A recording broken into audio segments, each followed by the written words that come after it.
Thank you very much. Honorable Dhaliah, please. Mr. Deputy Speaker, allow me at the very outset to congratulate the Minister of Finance and the Prime Minister for this budget.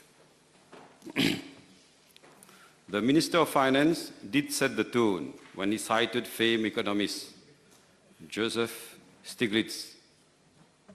I shall not quote Mr. Stiglitz again, but instead I shall quote Franklin D. Roosevelt. The test of our progress is not whether we add more to those who have much.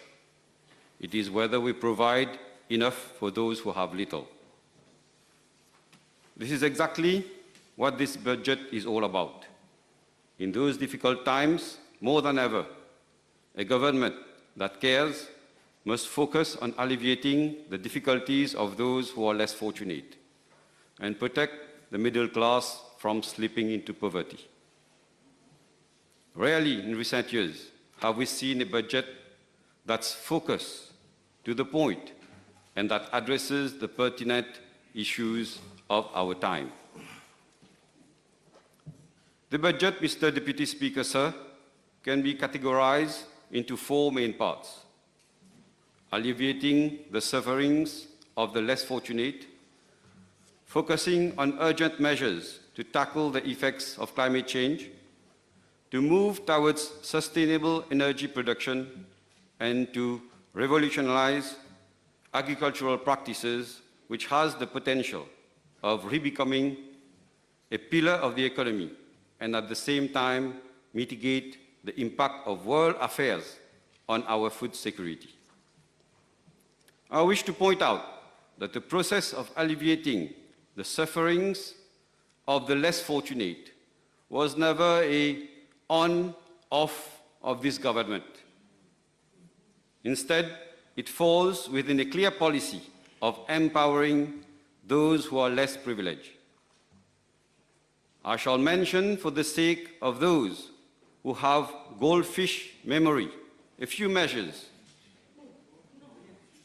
namely the increase in pension to 9,000 rupees, now 10,000 rupees, and 11,000 rupees for those over 65 years, a minimum wage at more than 11,000 rupees, as contrast to a meager 1,500 rupees that some government employees were earning less than 10 years back,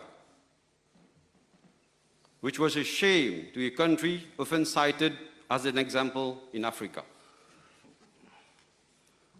Look at what has been done in favor of the disabled, the widows, the orphans, and those who need to move in wheelchairs or having hearing issues. Never a government have brought comfort to these citizens. And those same people have the culot de clamer sur tous les toits que le budget ne fait pas assez pour les plus démunis. Monsieur le Président, il a beaucoup été question ces derniers temps du prix de l'essence et du diesel. Monsieur le Président, il va sans dire que les plus démunis du pays n'ont malheureusement pas cette chance de s'offrir des voitures et sont obligés de voyager. Voyagent par des transports en commun. La loi prévoit que les employeurs remboursent les frais d'autobus. Je me demande parfois si certains membres de l'opposition qui prétendent défendre l'intérêt des travailleurs ne font pas exactement le contraire, car il paraît que leurs actions ne vont surtout pas en direction de l'intérêt des travailleurs. Ce gouvernement, tout le monde le sait, sauf évidemment des membres de l'opposition, n'a jamais caché le fait que l'obligation faisant loi, il a fallu majorer le prix du gaz ménager. Nous nous étions limités à deux options: la faillite de la STC ou une petite augmentation du prix de la bonbonne de gaz. Ce peuple que nous avons n'est pas dupe, Monsieur le Président, car le prix du gaz ménager coûte encore moins qu'en 2014. Et faire une comparaison avec les prix pratiqués dans la région, let alone Europe, nous amènera facilement à conclure que la nation mauricienne est bien mieux lotie. This government was the first to introduce income support and negative income tax to alleviate the burden of the less fortunate of our society. And we are pursuing on the same track. This budget provides an income support of 1,000 rupees to those earning up to 50,000 rupees. What does that entail? Despite adjustment due to inflation that was awarded in January 2022, this government is giving those earning up to 12,000 more than the expected rate of inflation. And those earning 50,000 are getting 2% more as income support. This is the furthest that any government has done for the people since the country's independence. And I challenge anyone on the other side of the House or outside the House to prove the contrary. These measures should, however, not be taken into isolation. This government has provided subsidies on milk, butter, cheese, canned fish, and other foodstuff commonly used by Mauritians, especially the most vulnerable ones.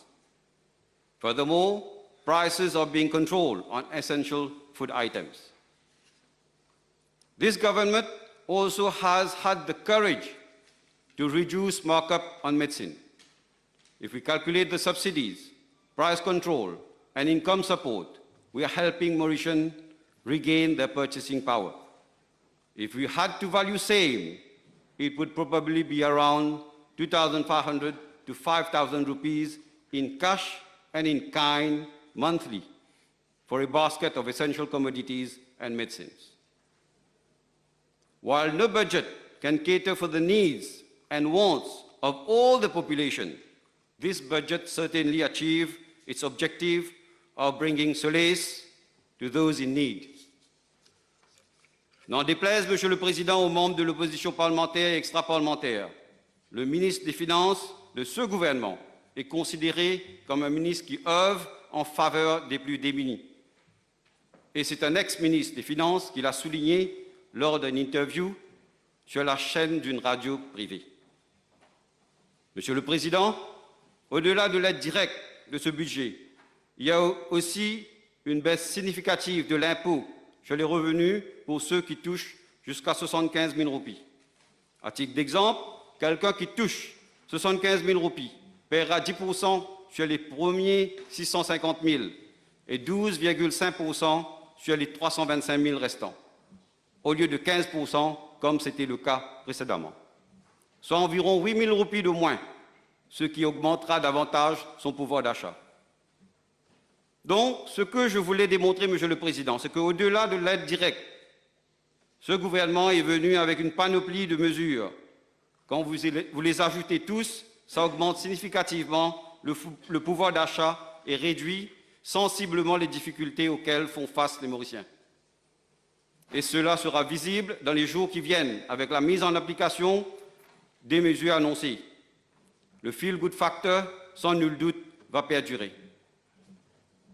Any respected economist would confirm that this budget social component is unparalleled and has already started to restore confidence in the economy and boost consumption.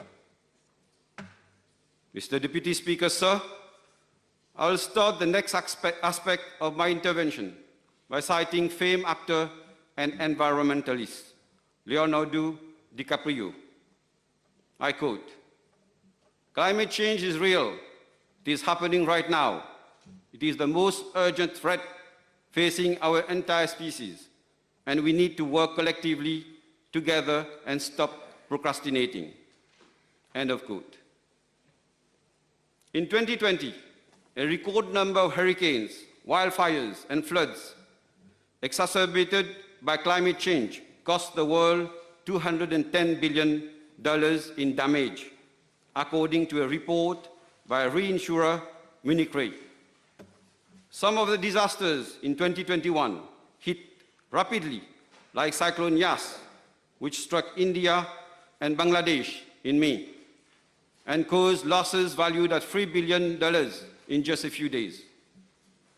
Other events took months to unfold, like the Paraná River drought in Latin America, which has seen the river, a vital part of the region's economy, at its lowest level in 77 years, and impacted lives and livelihoods in Brazil, Argentina, and Paraguay. Climate change, according to Bloomberg, will kill 5 million people annually, with the most number of deaths being in Asia, followed by Africa. Our Paradise Island also bore the brunt of climate changes, with flash floods affecting hundreds of homes, disrupting normal course of life, notwithstanding loss of lives. We all have in mind the terrible loss of 11 lives in 2013 due to flash floods, causing a choc de triste mémoire pour notre population. Je vous laisse deviner qui était au pouvoir et qui était le ministre pointé du doigt à l'époque. And this budget has measures focused on mitigating the risk of flash floods. This government has said it. We don't want a duplicate of 2013, and we give our best to ensure this never ever happens. Almost 4 billion rupees has been earmarked, Mr. Deputy Speaker, sir, to address drainage issues. 16 regions comprising more than 40 localities, including Rodrigues, have been identified and will benefit from drainage work. This process has started since the MSM came into power in 2014. 400 millions de roupies a aussi été prévu pour les zones à risque de glissement de terrain. C'est un gouvernement qui, contrairement à ce qui a été dit de l'autre côté de cette Chambre, concentre ses efforts là où le besoin se fait vraiment sentir.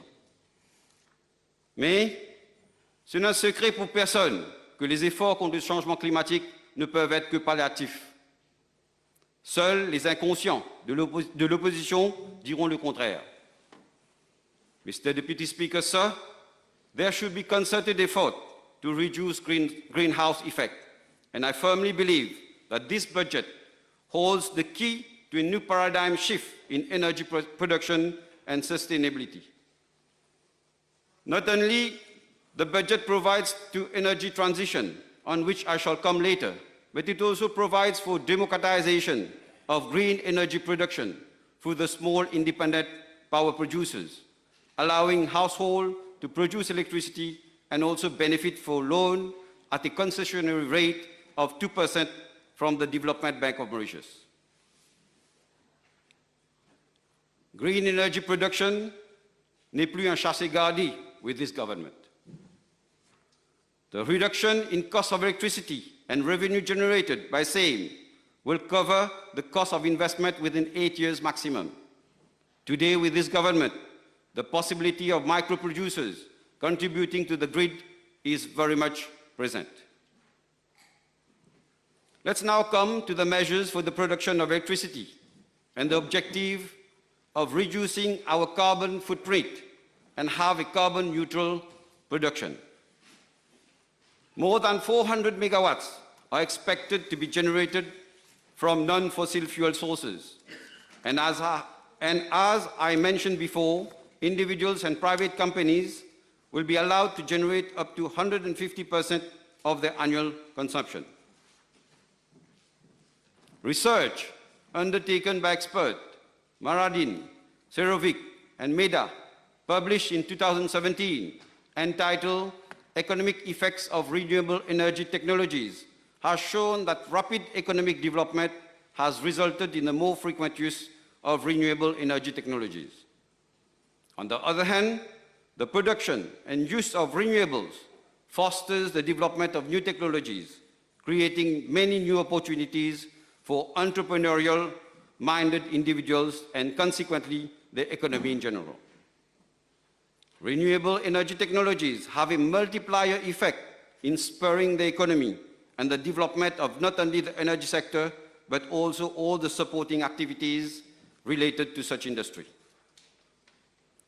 Research by Harvard University also pointed out numerous positive effects of the use of non-fossil fuels for generating electricity, namely improved respiratory and cardiac health, reduction in premature deaths, reduction in some types of cancer, and so on. In terms of costs, studies have now shown that the cost of producing 1 megawatt using solar energy is $50 as opposed to $102 for coal, more than twice. An investment for each megawatt will be to the tune of around 30 million rupees per megawatt. So total investment by private sector can reach up to 12 billion rupees in the coming years, which will boost the economy substantially. Moreover, the spillover effect in terms of job creation is immense, from engineers to maintenance officer. And it is also to be noted that a roof surface of 200 square feet, of 250 square feet, is enough to power a small house in Mauritius, thus making electricity through solar panels accessible to most Mauritians. Mr. Deputy Speaker, sir, I would like to mention here also the incentive given to acquire hybrid or electric vehicles, which are in line with best European practices, and the transition towards electric buses and allowing the metro to produce some of its own electricity through solar panels. All this shows how much inclusive and holistic the approach of this government with regards to sustainable development. Mr. Deputy Speaker, sir, let me now come to the chapter on agriculture. I shall start by citing George Washington. I quote, "I know of no pursuit in which more real and important services can be rendered to any country than by improving its agriculture, its breed of useful animals, and other branches of a husbandman's cares." The American founding fathers' view of agriculture is more than ever important today.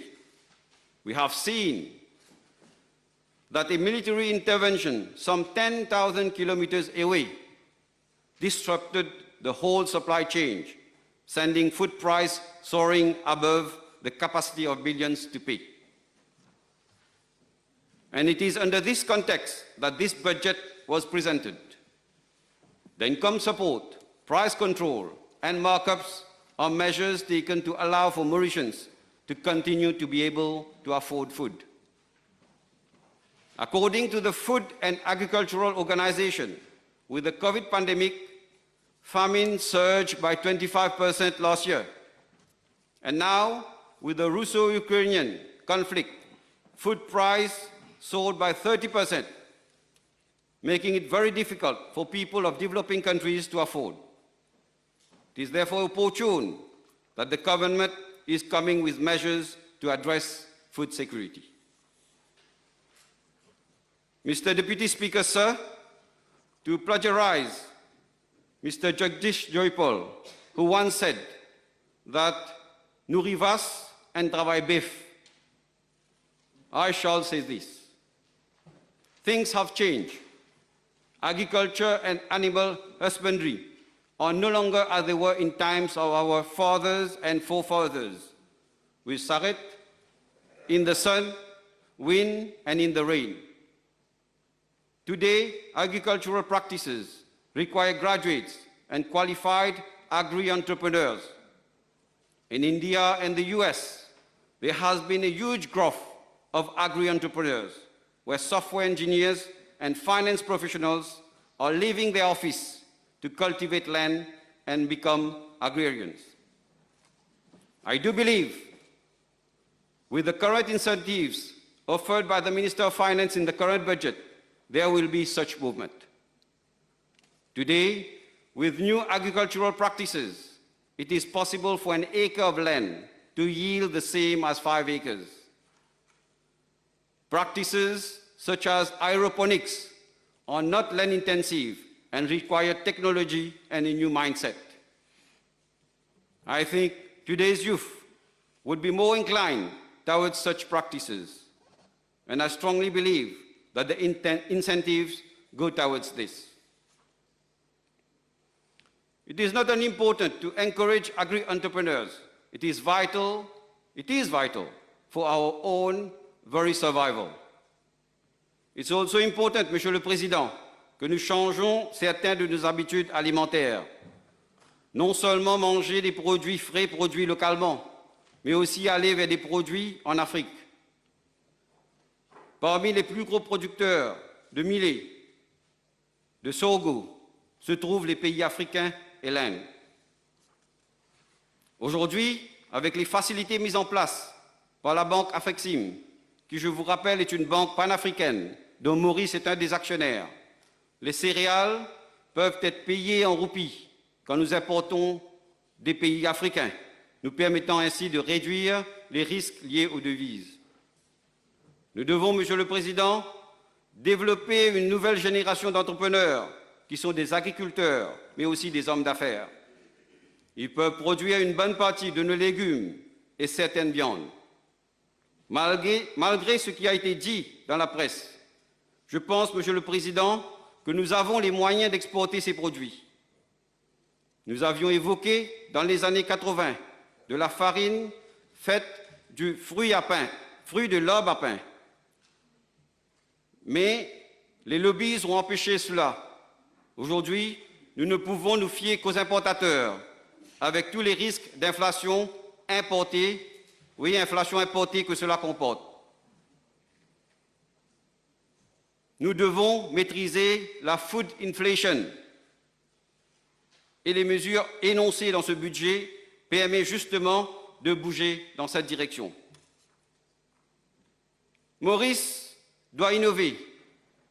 Si Israël et Dubaï et d'autres pays du Golfe, par exemple, peuvent cultiver dans les déserts, nous avons des terres arables et une bonne pluviométrie. Nous pouvons bien sûr en faire mieux. Even Singapore is adopting vertical farming to increase its food production. Mr. Deputy Speaker, sir, before concluding, I shall add few words on the business environment.